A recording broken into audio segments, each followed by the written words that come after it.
नमस्कार दोस्तों, स्वागत है आपका न्यूज वाले में। मैं रोशनी आज आपके लिए लेकर आई हूँ 10 मिनट में देश और दुनिया की 50 बड़ी खबरें जिन पर बनी रहेंगी आज सबकी नजरें। मदरसे में बम धमाका, गेंद समझकर छात्र ने उठाया, मौलाना ने की फेंकने की कोशिश तो हुआ विस्फोट। छपरा के गड़खा थाना क्षेत्र के मोती राजपुर गाँव स्थित एक मदरसा में अचानक ब्लास्ट हो गया। इलाज के दौरान मौलाना की मौत हो गयी।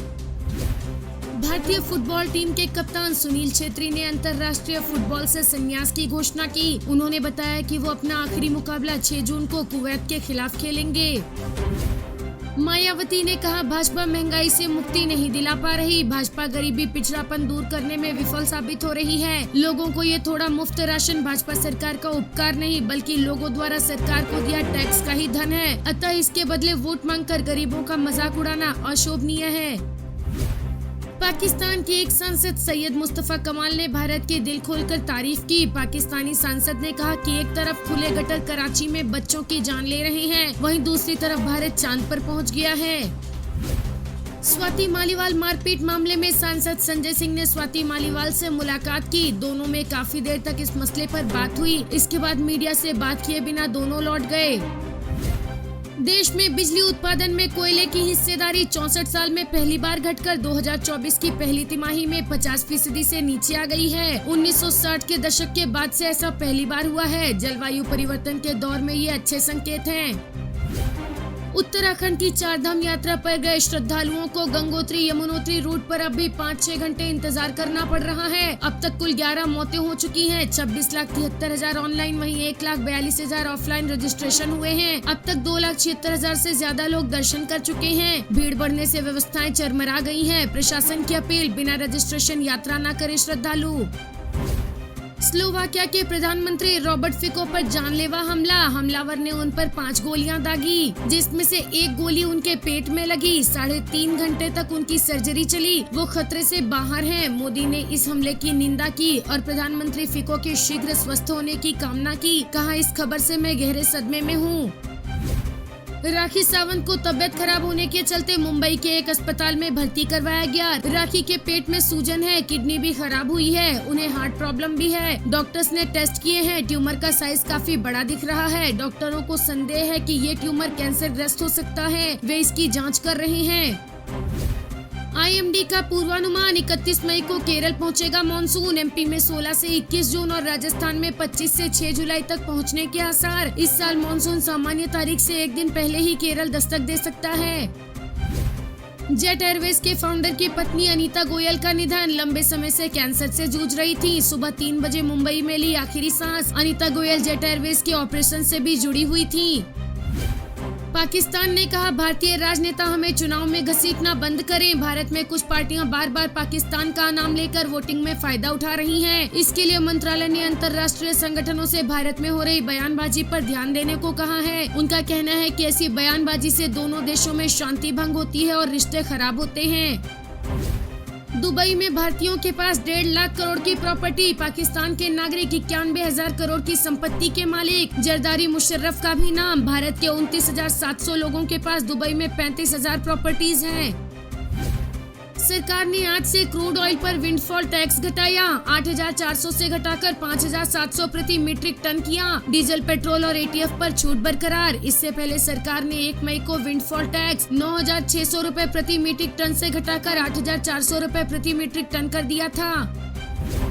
वाणिज्य मंत्रालय बोला, भारतीय मसालों का रिजेक्शन रेट बहुत कम। वित्त वर्ष 24 में करीब 14.15 मिलियन टन मसालों का निर्यात हुआ। केवल 200 किलो वापस मंगाया। निर्यात सैंपल की विफलता भी कम है। शहरी इलाकों में बेरोजगारी दर घटकर 6.7% हुई। नेशनल सैंपल सर्वे ऑफिस ने जारी किए आंकड़े। एक साल पहले ये 6.8 थी। शहरी इलाकों में 15 साल और इससे अधिक उम्र की महिलाओं में बेरोजगारी दर 8.5 रही, जो कि पिछले साल की जनवरी-मार्च तिमाही में 9.2 थी।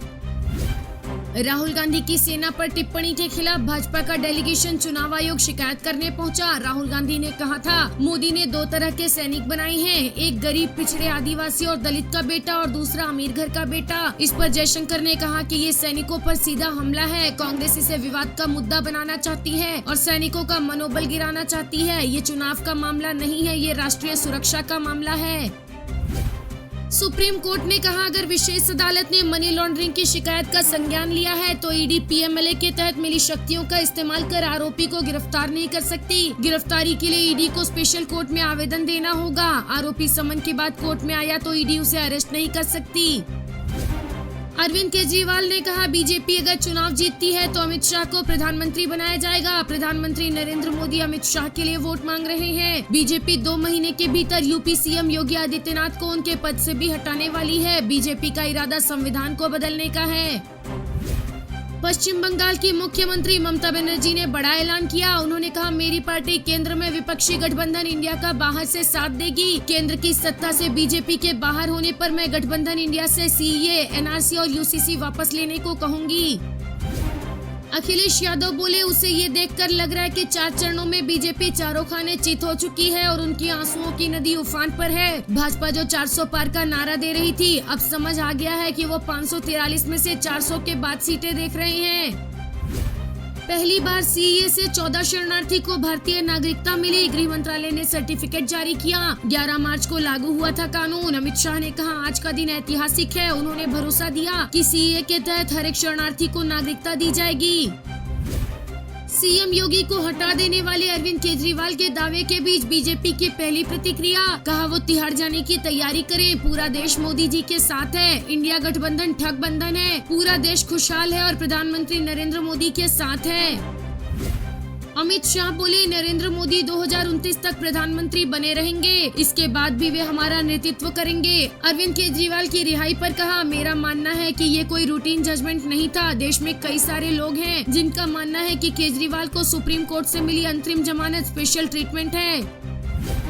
तंगहाल पाकिस्तान सभी सरकारी कंपनियां बेचेगा, चाहे मुनाफा कमा पा रही हो या नहीं। पाकिस्तान एयरलाइंस बेचने से शुरुआत होगी। पीएम शहबाज शरीफ ने कहा सरकार का काम बिजनेस करना नहीं, सरकार का काम बिजनेस और देश में निवेश के लिए अच्छा माहौल देना है। कोवैक्सीन के भी साइड इफेक्ट का दावा। रिसर्च में स्किन की समस्या, सांस और ब्लड क्लॉटिंग के केस भी मिले। बीएचयू में हुई स्टडी में हिस्सा लेने वाले लगभग 1/3 लोगों में कोवैक्सीन के साइड इफेक्ट्स देखे गए हैं। खासतौर पर किशोरियों और किसी भी एलर्जी का सामना कर रहे लोगों को कोवैक्सीन से खतरा है। केजरीवाल की जमानत पर सुप्रीम कोर्ट बोला विशेष छूट नहीं दी। ईडी ने कहा वो भाषण दे रहे हैं कि वोट मिला तो जेल नहीं जाएंगे। कोर्ट ने दलील खारिज की। बेंच ने कहा हमने फैसले में कहा था कि हमें ये न्याय संगत लगा था।